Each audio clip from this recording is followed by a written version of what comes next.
Just the start of the season for one. I think too how we can try to play. With our current personnel, I think we've got some backcourt players that can really help us force tempo and force pace. I think we can play a lot faster. I'm looking forward to that. I think we got a really good group of guys that will work. Mully Haugh, Chicago Sports Radio 670 The Score. That, of course, is the voice of Billy Donovan. And lo and behold, we have Billy with us. The Bulls head coach joins us on the Atturo Tire Hotline. Atturo, your hometown tire, Atturo.com. Billy, good morning. How are you? Good morning. Good to be on with you guys. Well, we love talking to you, and we're delighted to get a chance to kind of follow up with some stuff as you head into the season opener tomorrow. Has there been anything that has surprised you or impressed you about this group heading into the start of the regular season?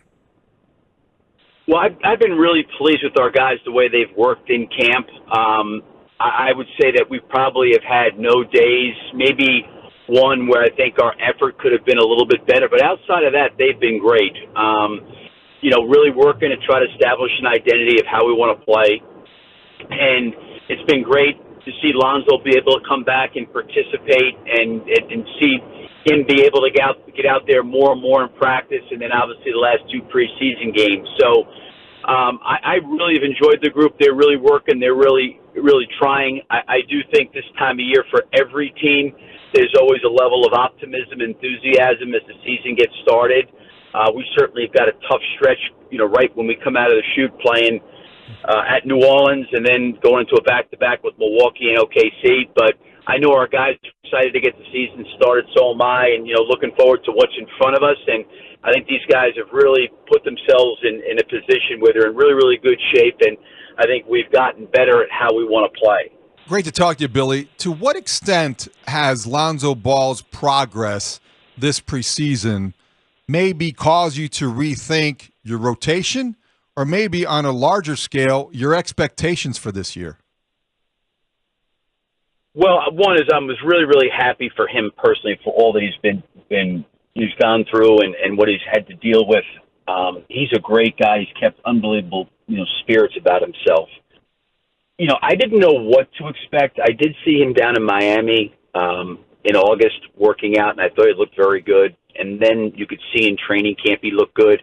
There's things with Lonzo's game where the knee is not going to be a problem because he can use his brain. He's so cerebral and he's so smart. And I think what you saw in those two preseason games he's played is kind of what we've seen in training camp. He, for the minutes he's on the floor, is a productive player. I do think with the way we're trying to play, as fast as we're trying to play, we're going to need to probably have a rotation of about 10. And at times I've had, rotations of 9 generally. But for us, I think we're going to have to go to 10. So we do have to look at, Lonzo, because his rotation is going to be these short rotation and stints. And I give him a lot of credit from a guy that was playing, 35 minutes a game for most of his career. Now he's got to go in and figure out, how do I play 4-minute stints of in and out? And he's done that pretty effectively. But that rotation piece of him playing in those short stints is probably going to be that way for a while.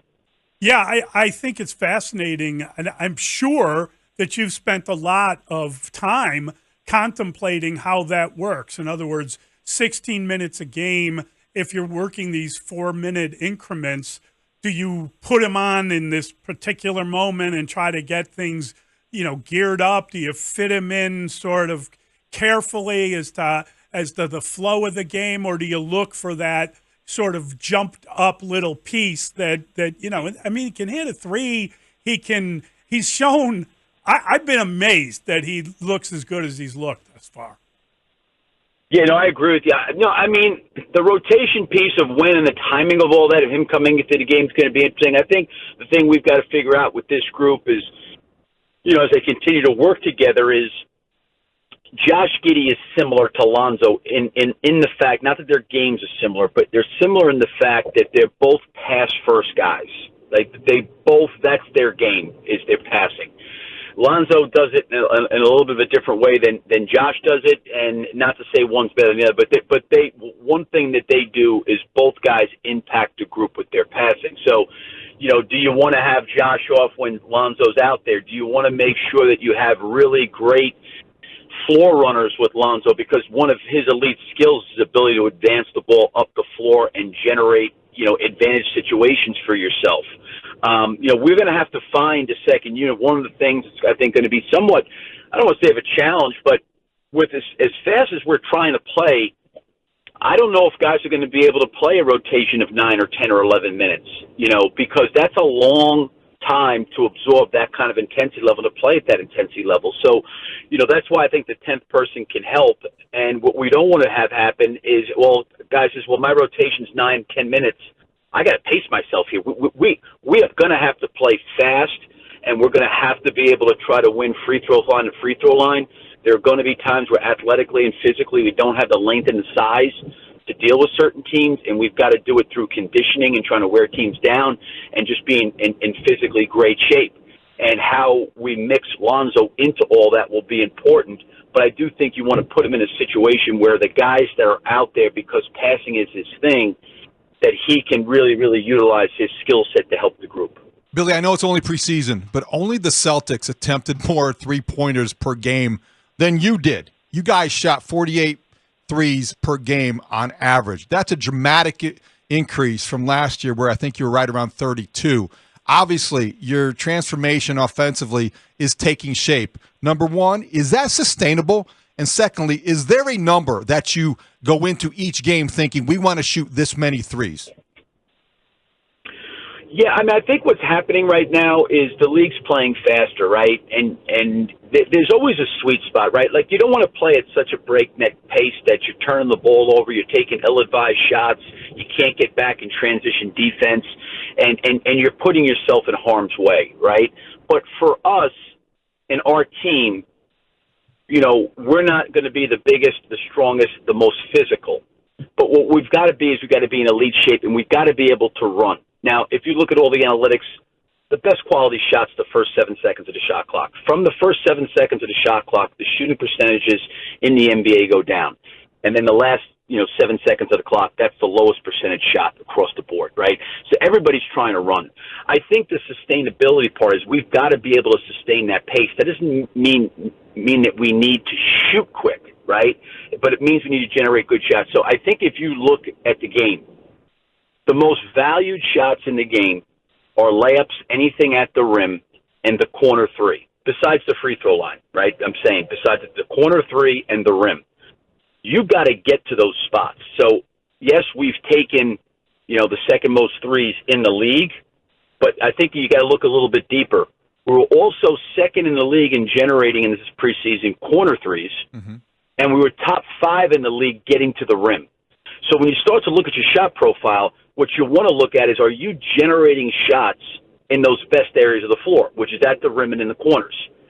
To your point, if you're coming down and the majority of threes are going to be above the break threes, that's just the way it is. But you can, through penetration, getting to the rim, playing fast, playing downhill, attacking the paint, generate spray outs and kick outs that are going to be good shots. There's no question that most of your threes, if they can come off inside to out, dribble penetration, transition, those are your highest quality threes. So there's definitely a learning curve for our team of the kind of threes that we want to take. But I've been pretty pleased. I think our guys have done a good job with their shot selection and have moved the ball very well. And I think that's how we're going to have to play, for us to, try to generate a shot profile that's going to give us a chance, because that was one of the things we were up against. We weren't a team that took a lot of threes. We had a lot of guys that were elite in the mid-range. DeMar is, a Hall of Fame player, and that's where he's elite. But what you end up doing is you're battling the analytics battle, right? Where all of a sudden you sit there and say, well, some team's taking 50 threes and you're taking 25 threes. It's hard to overcome that. Well, the way you overcome it is by getting to the free throw line, by offensive rebounding and, generating fouls. So, there's formulas that you have to look at, but I think as long as our shot quality is good and we're getting to the paint and generating corner threes, I've felt pretty good about the profile of this group so far.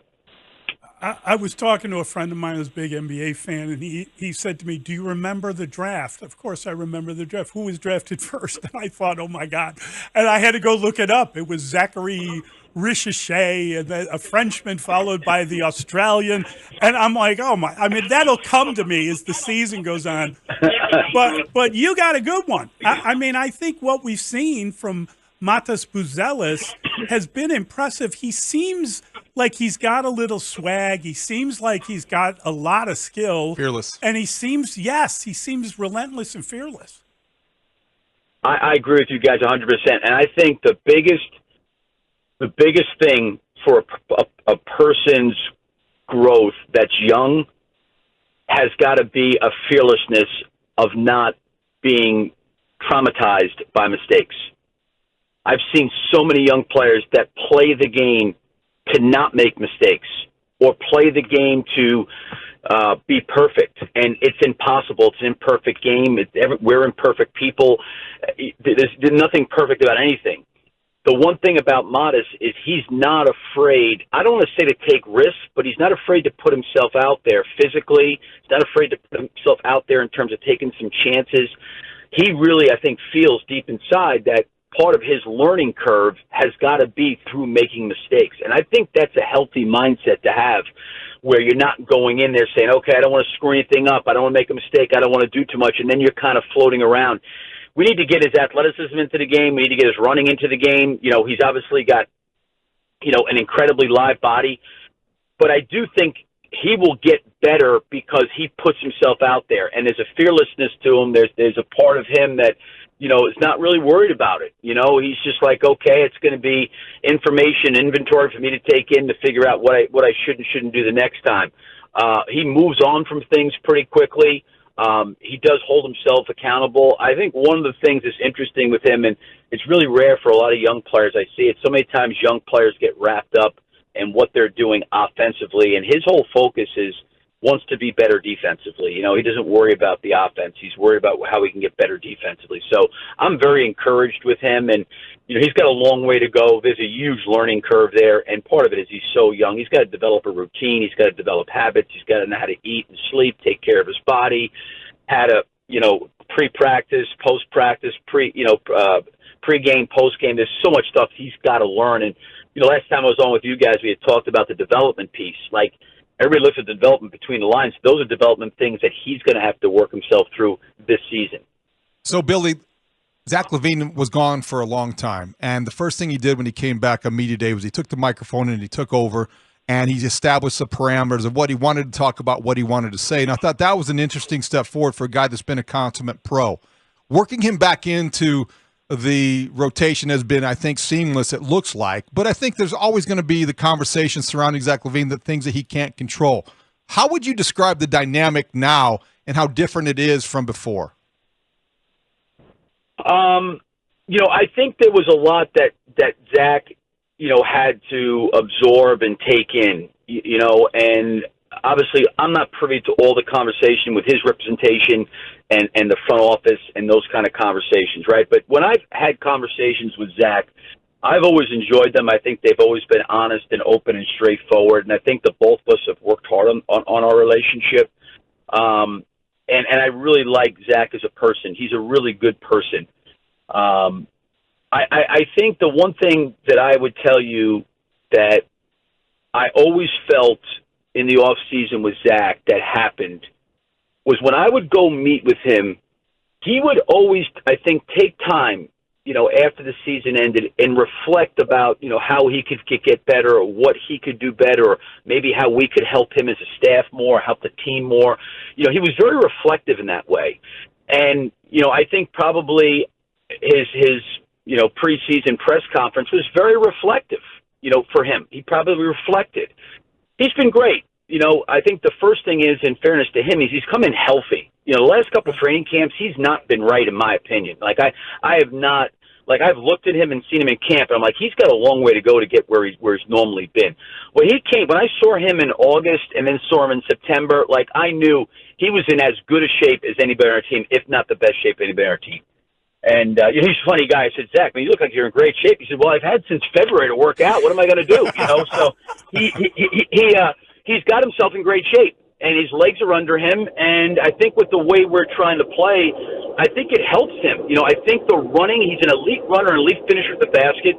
He can attack the lane. He can get guys shots with his passing. He's obviously an elite three-point shooter. So the sustainability that we got to do that not only for him, but it takes advantage of what Lonzo and what Josh Giddey can do. It takes advantage of what Zach can do and what Kobe can do. So he's been great, Zach. He's worked hard, and he's been great in training camp. I think he's played exceptionally well. If you look at his numbers in the preseason, I know he's not in a normal rotation in terms of playing normal allotment of minutes, but he's done a really good job all the way around.